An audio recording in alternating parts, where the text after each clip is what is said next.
И последнее. С 1 апреля начнется прием детей в классическую гимназию имени Иннокентия Московского. Школа работает с 2010 года. Учредителем является Якутская епархия.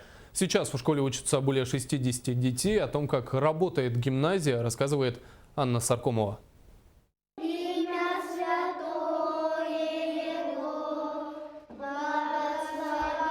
Учебный день в школе начинается с утренней молитвы. Дети здесь обучаются полный день с продленкой с 8:30 до 18:30. В 9 часов у нас начинается учебный процесс, учебные занятия. После обеда у нас начинается, так сказать, продленка или занятия дополнительным образованием. Это в первую очередь у нас специальности, это церковно-славянский язык, это церковный хор, это основа православной веры.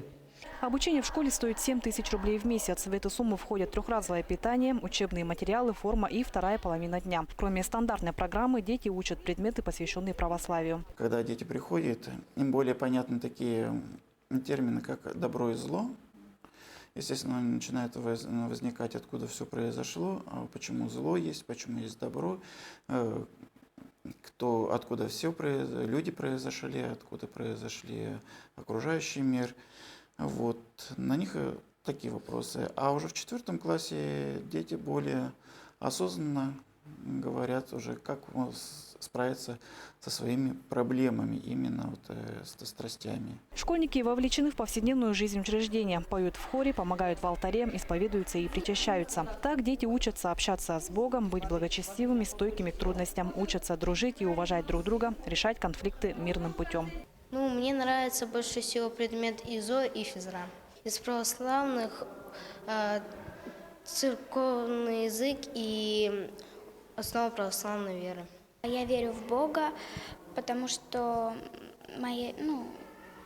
у меня большая вера, то есть я с детства верю в Бога. В будущем здесь будут обучаться до 9 класса. В планах руководства школы создать полноценное общеобразовательное учреждение с православным уклоном. Желающих учиться здесь много, но для этого нужно новое здание школы. Коллектив надеется, что в скором времени этот вопрос будет решен. Анна Саркомова, Василий Слепцов, НВК «Саха», Якутск.